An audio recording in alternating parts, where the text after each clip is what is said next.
They put a gun to my head and asked me one question, not about loyalty, not about morality. They asked me if I could make their rockets fly faster than the Soviets. That's when I realized the war never actually ended. It just changed uniforms. My name doesn't matter anymore. What matters is what I did, and what they made me do after. I was a rocket engineer in Nazi Germany. I worked on the V2, the world's first ballistic missile, the weapon that rained down on London and killed thousands of innocent people. I told myself I was just doing science, just following orders, just trying to survive. But when you hear the screams echoing in your sleep, you know that's a lie you tell yourself to keep breathing.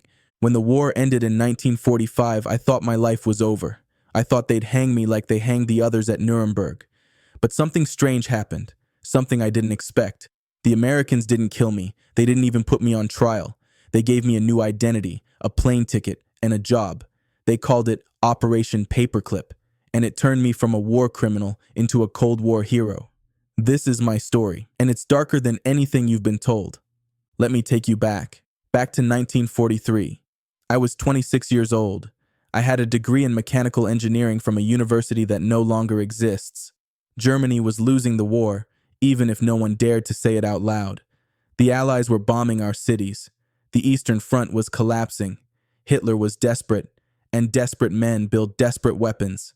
That's when I was recruited, not by the SS, not directly, but by a team of scientists working in a place called Peenemünde, a secret research facility on the Baltic coast. If you've never heard of it, that's by design. It was hidden, guarded, surrounded by fences and soldiers and lies. This is where we built the V2 rocket, the Vergeltungswaffe 2, the vengeance weapon. Werner von Braun was the name everyone whispered. He was the golden boy, the genius, tall, charming, and brilliant. He talked about the stars, about going to the moon one day, about pushing humanity into the future. And I believed him. God help me, I believed every word. He made it sound like we were pioneers, like we were building the future instead of destroying the present. But there was a cost, a terrible cost. And it wasn't just the people our rockets killed when they landed, it was the people who died building them. You see, the V2 wasn't just a machine, it was a monster. A 30-ton beast that required precision engineering and slave labor.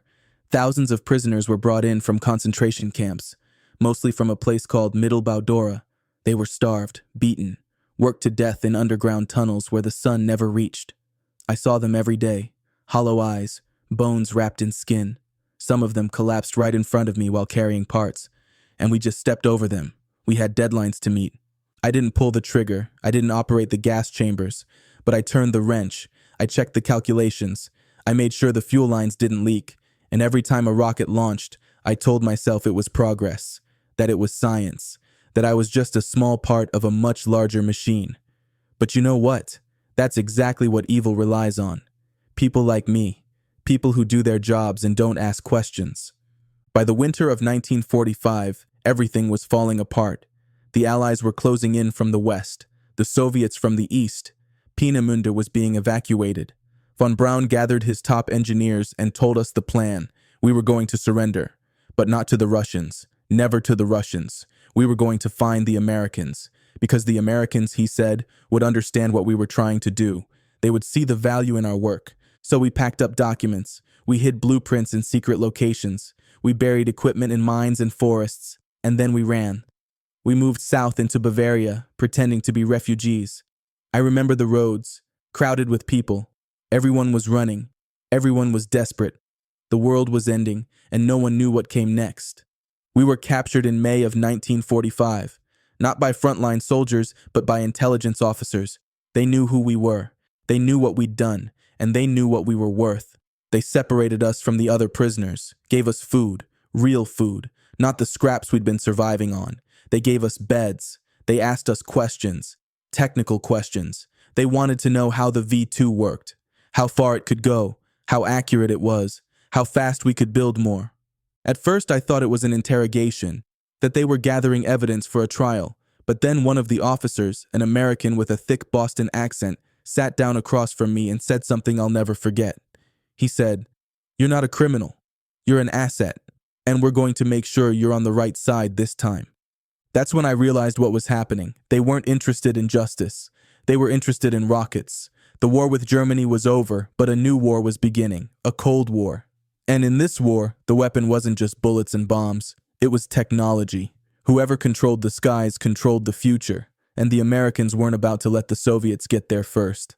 They told us about Operation Paperclip. It was a classified program, top secret. The goal was simple: recruit German scientists and engineers, smuggle them into the United States, give them new identities, erase their pasts, and put them to work building rockets for the American military. They didn't care that we worked for Hitler. They didn't care about the slaves who died in the tunnels. They cared about beating the Russians. That was it. That was the only thing that mattered. I was given a choice. Well, it wasn't really a choice. It was an offer I couldn't refuse. Sign the papers and go to America. Build rockets for them. Help them win the space race, or stay in Germany and face whatever justice the Allies decided I deserved. I signed. We all signed. Von Braun signed. Hundreds of us signed. We traded one flag for another, one master for another. They shipped us out in secret. No public records, no news coverage, nothing. One day I was in a detention camp in Germany. The next, I was on a boat crossing the Atlantic. They gave me a new name. A fake background. A story about fleeing the Nazis instead of working for them. They coached me on what to say if anyone asked. They told me to keep my mouth shut, to blend in, to be grateful. We arrived at Fort Bliss in Texas, middle of nowhere. Desert as far as you could see. They put us in barracks, gave us lab equipment, gave us access to materials we could only dream of during the war. And they told us to do what we did best: build rockets. Make them fly higher. Make them fly faster. Make them better than whatever the Soviets were building. The work was the same. The science was the same. But the flag on the wall was different. And somehow, that was supposed to make it okay. They called us heroes now. Pioneers. The men who would take America to space. But at night, when the desert was quiet and the stars were out, I couldn't stop thinking about the tunnels. About the faces of the prisoners. About the cities our rockets destroyed. The Americans didn't want to hear about that. They wanted results. So I gave them results. I worked on the Redstone rocket, the Jupiter, the Saturn. Every success brought more funding, more recognition, more distance from the past. Von Braun became a celebrity. He was on television, in magazines, shaking hands with presidents. The man who built weapons of terror was now the man who would take humanity to the moon. And I was right there beside him, in the background, doing the math, checking the systems, making sure everything worked. I became an American citizen in 1954. I swore an oath to a country that didn't know what I'd done. Or maybe they did know. Maybe they just didn't care. Then one day in 1961, everything changed. The CIA came for me. Not to arrest me, but to ask me questions. There were rumors, whispers. Some journalist was digging into Operation Paperclip, asking questions about who we were before we came to America, what we did during the war, where we worked, who died because of us. They sat me down in a windowless room, 2 men in suits, no names, no badges. They told me the story was going to come out eventually, that people were going to find out the truth. And when that happened, I needed to have my answers ready.